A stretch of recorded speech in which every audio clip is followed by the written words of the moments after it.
One day, I asked Leo what he wanted to eat for dinner.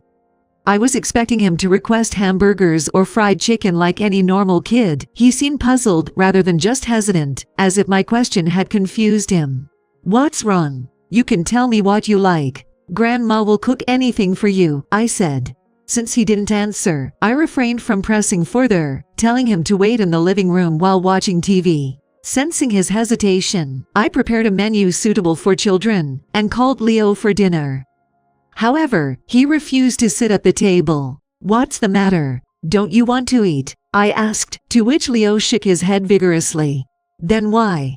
Leo then asked me with a puzzled expression. "Grandma, can I eat today?" I couldn't believe my ears, wondering if I misheard due to hearing loss or misinterpretation.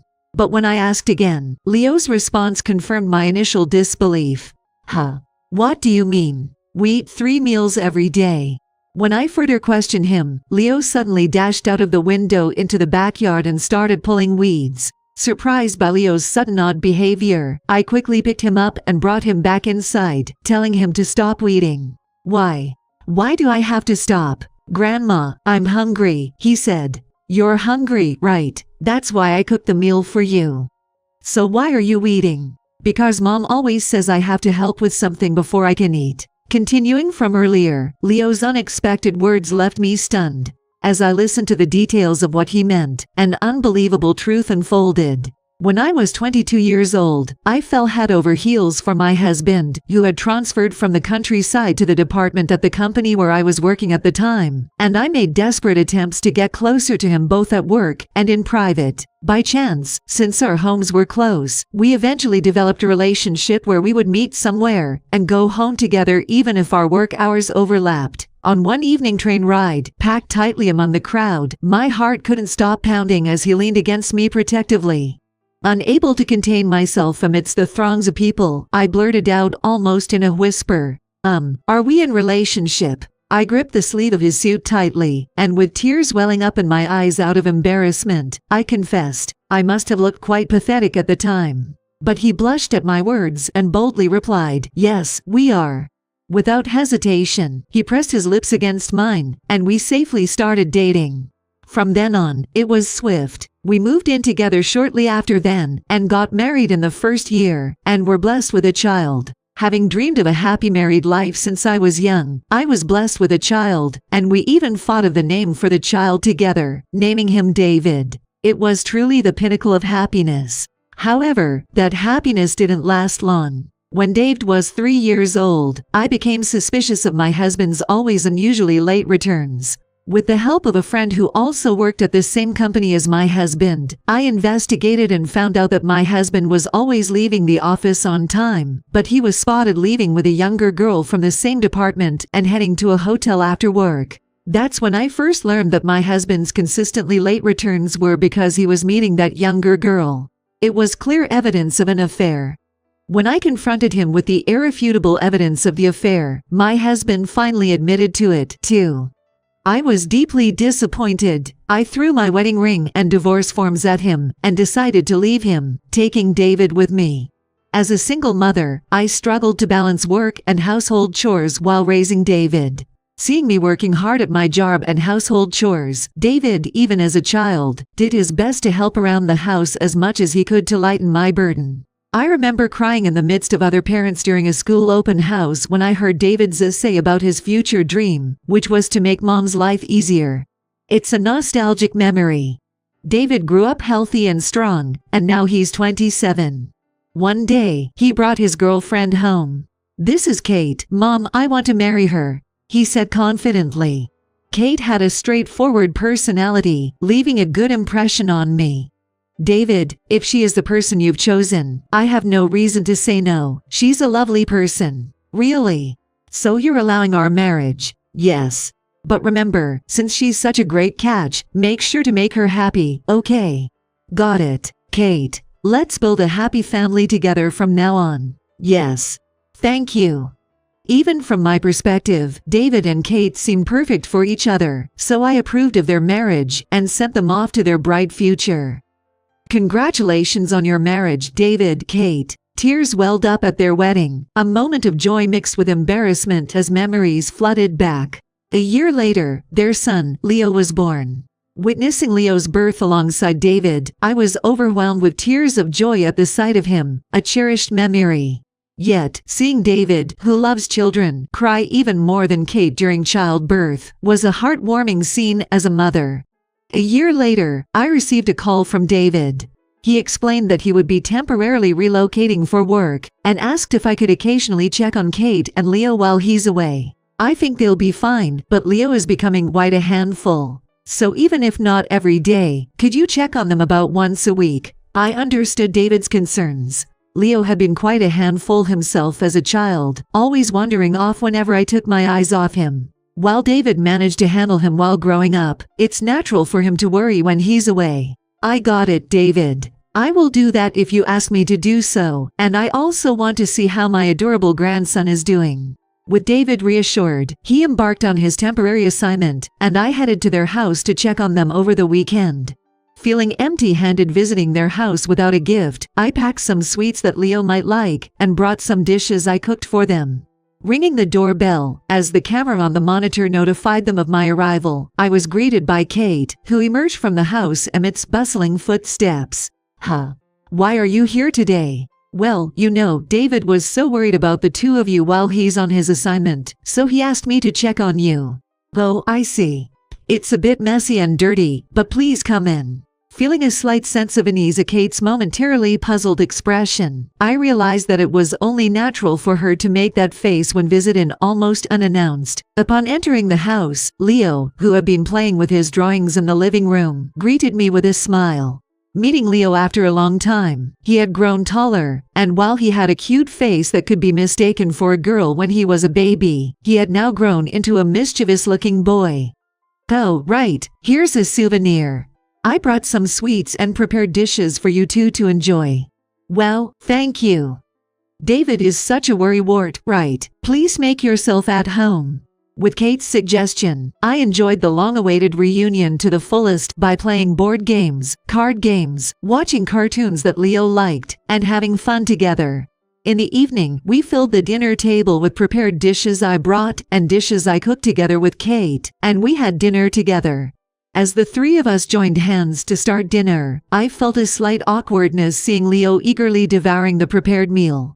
It almost reminded me of hungry kids I used to see on daytime TV shows overseas, for some reason. Those were orphan kids abroad, but Leo had Kate, his mother, to take care of him. There was no way he wasn't eating his meals. Leo, you don't have to rush like that. No one's going to take it away from you. Despite urging Leo to eat slowly, he seemed completely engrossed in his food as if he couldn't hear me. Leo has been like this during meals lately, like he's going through a growth spurt. I'm sorry if my parenting is lacking. I see. Yes, he needs to eat well to grow well. Understanding that it was due to his growth spurt, I transferred some of the side dishes I had on my plate to Leo's. After finishing dinner and chatting with Kate while doing the dishes, I played with Leo a little more before it was time for me to catch the bus home. Then, a few months later, I received an unexpected call from Kate. I'm really sorry to bother you out of the blue. It seems David has fallen ill while away, and I need to go take care of him. Can I ask you to look after Leo for a while? I'm perfectly fine with it, but is David okay? Should I go instead? Although I offered to go in place of Kate since she had Leo to take care of as well, she shook her head, saying she couldn't bother me, and entrusted me with David's care. It was understandable to worry about David possibly falling ill while away. Understanding Kate's feelings, I promised to take care of Leo responsibly while leaving David's care to Kate. Kate told me that she would probably be busy taking care of David and would not be able to answer my call. She promised to contact me if something happened. Feeling a bit puzzled but considering it as Kate's expression of wanting David's care to be entirely left to her, I saw of Kate as she headed to David with Leo. I wonder if Dad will be okay. I'm sure he'll be fine, don't worry. Dad has always been a strong kid who recovers quickly even when he catches a cold. And with Mom there too, there's nothing to worry about. Comforting Leo's worries, I took him back to my house. Since I last saw him a few months ago, spending time with my grandson again would surely be enjoyable. Despite feeling a little guilty towards David, I decided to make this short time as enjoyable as possible for Leo. Leo, when we get to Grandma's house, shall we play with the toys Grandma used to play with? Being a sentimental person, I had kept toys that both David and I played with as children, and recently cleaned them up, planning to let Leo play with them when he reached the right age. Really? I wanna play. Yay. I was relieved to see Leo, who had looked worried just a moment ago, excited to hear about the old toys. I arrived at my home with Leo and spent a relaxing time together, playing nostalgic toys and board games, and watching the cartoons Leo wanted to see. That evening, I asked Leo what he wanted to eat for dinner. Normally, a regular child would mention their favorite foods like hamburgers or fried chicken, but Leo seemed more bewildered by my question than hesitant or shy. What's wrong? You can tell me what you like, you know. Grandma can cook anything for you. Despite asking, Leo didn't answer what he liked, and I felt like pushing further might make him feel blamed, so I didn't press further and just told him to wait in the living room while watching TV. I prepared dishes that seemed like something a child would enjoy, and called Leo to have dinner. However, Leo wouldn't sit down at the table despite the dinner being ready. What's wrong? Don't you want to eat? Leo shook his head vigorously in response to my question. Then why? Then Leo asked me with a puzzled expression. Grandma, can I eat today? I couldn't believe my ears, wondering if I misheard due to hearing loss or misinterpretation. But when I asked again, Leo's response confirmed my initial disbelief. Huh? What do you mean? We eat 3 meals every day. When I further questioned him, Leo suddenly dashed out of the window into the backyard and started pulling weeds. Surprised by Leo's sudden odd behavior, I quickly picked him up and brought him back inside, telling him to stop weeding. Why? Why do I have to stop? Grandma, I'm hungry. You're hungry, right? That's why I prepared this for you. So why start weeding? Because Mom always says I have to help with something before I can eat. Continuing from earlier, Leo's unexpected words prompted me to listen to his story with disbelief. According to him, since David left home, Kate had started pressuring Leo to help around the house and be a good kid, and if he didn't listen, he wouldn't be given any food. So Leo would take advantage of Kate's absence when she was sleeping to search for any food left in the house that he could eat, or he would wait until Kate returned if there was nothing available. Tears welled up in my eyes at the shocking revelation of my grandson's life, and memories of when I visited Kate's house before flooded my mind. At that time, Kate had said he was going through a growth spurt and eating eagerly, but perhaps he hadn't been eating properly until then.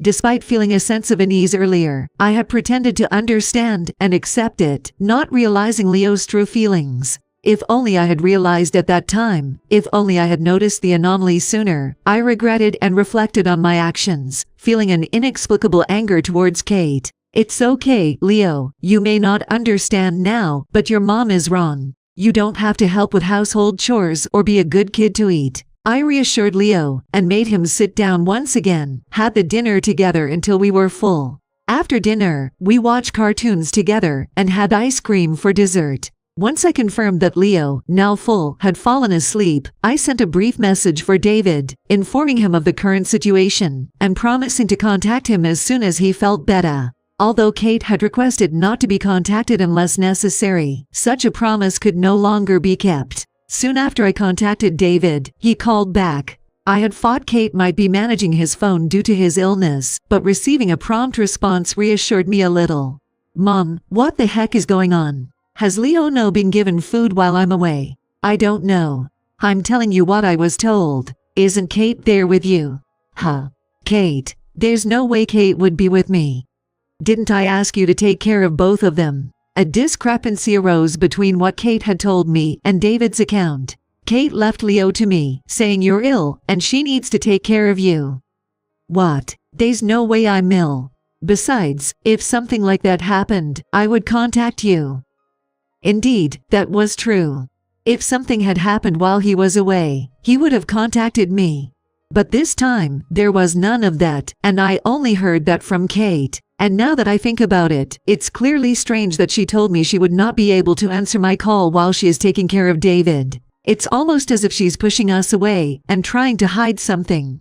Come to think of it, I remember Kate telling me not to come home even if I had a long holiday. Could it be? Finally, we both realized that we had been lied to by Kate. Furthermore, even when Leo talked about Kate going out at night, all of the content seemed to be news to David. Every time he spoke, David's frustration with Kate came through loud and clear over the phone. After hearing all of the stories, David said he would take a day off tomorrow and come to see us. The next day, David returned early in the morning, visited my house, and tightly hugged Leo, who had come with him to the entrance, with tears in his eyes. "Dad, welcome back. What's wrong?" "Leo, I'm sorry." It seemed like David's feelings had already been decided since the call from yesterday, and he had decided to divorce Kate, who had treated Leo like this and left him home alone to go out. It was likely that Kate was having an affair while taking advantage of David's absence. To gather evidence, David searched his home for anything that Kate might be hiding, such as her room or closets, but while she had taken measures to conceal physical evidence, checking the PC history revealed hotel reservations. Since there were only reservations for 2 people, it suggested the possibility that she was staying overnight with someone other than David.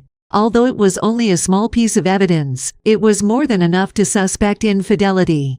Based on this evidence, David hired a private investigator to investigate the affair. 1 week later, without knowing that David already knew everything, Kate contacted me to say that David's condition had improved and she would be coming back the next day. I immediately forwarded the message to David, who also took a day off to wait for Kate to come to my house to pick up Leo. Kate arrived at my house in high spirits, ready to pick up Leo. "Leo, I'm here to pick you up." Upon opening the door, Kate met David's angry expression. I quickly locked the front door to prevent her from fleeing, led her to the back of the room, and set up a place for them to talk. "I've heard everything from Leo. You didn't give him a decent meal the entire time I was away, did you?" David berated Kate with tremendous intensity, but Kate, refusing to meet his gaze, muttered quietly, "It was for discipline." Angered by her refusal to make eye contact, David confronted her with copies of the evidence from the private investigator's infidelity investigation and the PC history revealing hotel reservations for 2 people, demanding a divorce and custody of Leo. "I can't trust you with Leo. I can't bear the thought of something happening to him while he's with you." "Wait a minute. That's too harsh. I didn't do this willingly." "Then what? Were you being blackmailed by someone like in a soap opera? Is that why you were happily staying in a hotel with someone you didn't even like? Isn't it too convenient? It was tough for me too, you know. Ever since you went far away, I've been doing everything by myself, taking care of the house and Leo all alone, and it's been exhausting." Kate told David that it was hard for her to handle everything at home alone. It led her to vent her frustration on Leo and seek comfort in an affair. David scratched his head in disbelief at her seemingly sympathetic words and then slammed several more photos of a man onto the floor from behind. It was something he only found out from Leo, but Kate had secretly going out at night during times when David couldn't come home because of work, and she had even caught glimpses of her happily talking about his boyfriend in the past. Even with all this evidence, do you still say the same thing? Let me say it again. It's over between us. I'll have custody of Leo. Got it. I've had enough. I don't care anymore. Do what you want. We're done. I'm going to marry the man who truly loves me. Shut up. You're pathetic. In response to David's dismissive words, Kate's face turned red with anger, and despite struggling briefly with the lock I had put on, she stormed out of the house like a raging storm. Leo hesitated for a moment, as if to stop Kate, but I gently held him back. Even though Leo looked puzzled as to why I was stopping him, I simply looked straight into his eyes and shook my head. "Dad, did you and Mom have a fight?" Leo, who didn't fully understand the situation, looked at David with a puzzled expression. "Listen, Leo, you might not understand yet, but your dad and Mom didn't just have a fight. They broke up. But from now on, you're going to live happily together with your dad." David deliberately smiled and stroked Leo's head, trying not to add any more worry or stress to him. All I could do was watch them from the side, but witnessing David's kindness, I decided to support them both as much as I could from behind the scenes. A few days later, additional investigation results from the private investigator arrived, revealing that Kate's affair partner was apparently married, and when the affair was exposed, he was demanded a hefty amount of alimony by his wife. Although Kate had believed in her affair partner, it seemed that he had chosen to reconcile with his wife, leaving Kate abandoned once again. Despite attempting to repair her relationship with David, Kate was served with a restraining order by the lawyer, leaving her with no choice but to live alone. David, realizing that he couldn't leave Leo alone after this incident, changed jobs to remote work and decided to live together with us in my house. Although Leo was initially bewildered, he gradually adapted to the environment. I continue to cook warm, homemade meals every day to ensure that Leo doesn't go hungry. We enjoy meals together as a family of 3. I hope that Leo will not let people's moods and expressions get the better of him, and that we will not have to see him like that anymore. Hoping that only warm memories of family will remain in Leo's future. I continue to cook delicious meals every day, watching Leo and David eat happily until they are full, feeling truly happy.